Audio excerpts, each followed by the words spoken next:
Hi folks, you're with Tacitus today at your Pushback channel, and thank you for joining this live stream. I've had a couple of comments, is this actually a live stream or not? Well, it is a live stream. I'm recording it as a live stream, but I'm just putting it on private and just to make sure there's no bloopers like dropping the kitchen cutlery or something like that. And as when the recording's finished, I then switch it over to public so people can listen to it. So that's sort of how I'm doing it. This is part of the reason, of course, is I'm trying to up the production rate of videos, and I want to do 2, 3, even 4 a day. This is a way to up the production, but the quality declines insofar as the time taken to put it through a sound checker and to put graphics in place, which takes, by the time you do scripting, it can take up to 10 hours per video. So this allows me to increase the production rate, but there is a drop off in the quality in the area of sound and graphics. I understand that and appreciate it. So stay with me if you can, because I think the content is worth it. So let's see how we go. Now in this video, I'd like to talk about, or this live stream, I'd like to talk about a subject that I'm seeing more and more of, and it's kind of peripheral in the media. It's not mainstream story yet, but I think it's moving there. What it is, it's a situation where people from rural areas and smaller towns or villages are being selected and then sent to university in a big city to be radicalized. They do gender studies or black studies, that sort of thing. Then they're hired as a community engagement officer. Sounds pretty benign, doesn't it? But that's actually quite sinister. Not all community engagement officers are up to spreading propaganda and division and sowing hatred and dissent and creating drama, spreading propaganda, that sort of thing. But increasingly, it's a go-to method for the globalists, using taxpayers' money or often NGO money, actually, and then sending these people back to the villages that they've come from after they've been radicalized, of course, and then setting them up with a salary and then also with a social media, quite a large, substantial social media presence.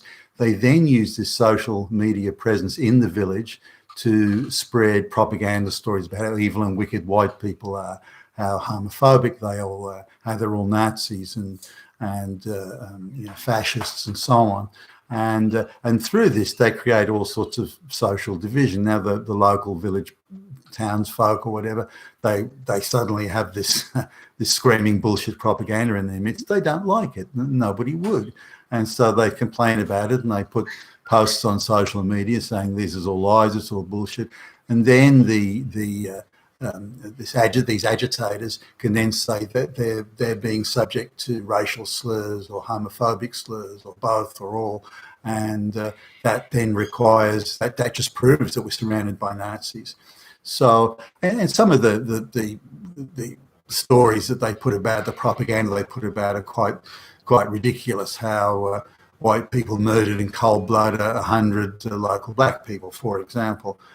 When you actually look at the sources, there was a big smallpox outbreak where many people died, black and white and everything else died. So the idea to dress that up as white people murdering in cold blood black people, of course, was utterly absurd. But it doesn't matter. They're talking about something for 150 years ago, and more now, these propagandist historians are relying very heavily on people not bothering to check the sources, so they can control the narrative just by moving it along. So once if the narrative is challenged, they'll try and dismiss everyone as a racist or a Nazi, and if that doesn't quite work, they'll just simply move on to the next story. So they're creating the bouncing ball effect, where people are chasing the bouncing ball. So where the ball last bounced, which was the last propaganda bullshit they put out, the ball's already taken another bounce now, and the crowd are following that. So it's an effective tactic.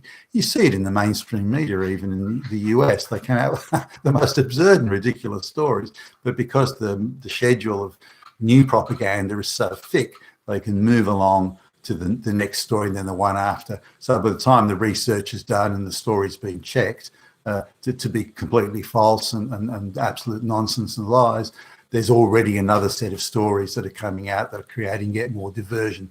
So this is the general tactic, but they're now using it on the micro scale in, again, small regional towns. Now, I looked at some media pieces about one particular situation, and again, the media pieces omits all the key facts. They admit that a woman who's been sent to this village as an agitator is in fact a quarter black. They don't mention that. They don't mention that she was handpicked to be radicalised in the gender studies and black studies degree or college course in a big city. They neglect to mention this was all funded by the taxpayer. So the taxpayer is actually funding this woman to hate white people and to sow dissent and conflict amongst white people in a rural village. Yeah, she's been picked for it. Now, she's got a very benign look and that nice smile. You know, isn't she? She's so nice. I mean, all these wicked, evil white Nazis. And the only photograph of a white guy is a guy with a mullet who's covered in tattoos, got hardly any teeth, and so on. That's supposed to be the white population, obviously a Nazi there. So they've even got, you know, propaganda in how they portray it in the media story. So the media story runs, this particular one I was looking at, runs along the lines of this beautiful, wonderful, sweet, lovely woman who just wanted to just do a bit of education. I mean, what's wrong with that?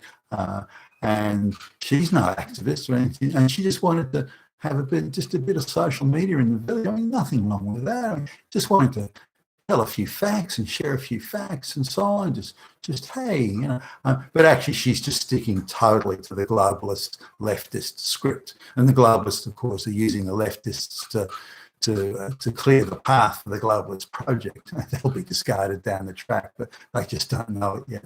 So the story that the media piece goes on that she's only just trying to share it. You know, she's only trying to bring the community together. It's all those damn white people. It's all those damn Nazis and fascists. They're the problem. She's only just trying to be nice, and it just, the story just went on at that. So if she puts a globalist scripted, very provocative piece, you know, all white people are murderers and this and Nazis and fascists, and the white people or the people in the village complain about it and put posts on there, then they're the ones that are sowing hate. They're the ones that are the bad people. She's only just being nice. So this is how they do it. Now, they've created sort of a fair bit of conflict, I think, in the village. So assuming that's their intent, I can't imagine what else it is. And so now they're lobbying for a greater police presence and more controls over white people because they're just so bad and wicked and evil and violent, and that's how it should be, because we have to keep the community safe. Now, the community was doing fine. You know, this Asian provocateur has come in, stirring up all sorts of trouble, and now is demanding protection for the trouble that she's being paid to stir up. So now I see this more and more. It doesn't matter whether you look at education, you know, school teachers, education boards in across the Western world, all these sorts of things. They are creating the division and then demanding the state protect them while they create this division. So instead of trying to bring the community together, they're actively and aggressively sowing division and then claiming that the fault of that is of course everyone else and not themselves. So keep an eye out for that when you see these sorts of stories, and the pattern will be the same. It's the same sort of structure of media piece. Good, wonderful sort of black person, good, wonderful lesbian, surrounded by evil people, those bigot, racist Nazis. As soon as you see that format in anywhere in the media, then you will know that you're looking at a propaganda piece. You've been with Tacitus today, your Pushback channel, and thank you for listening.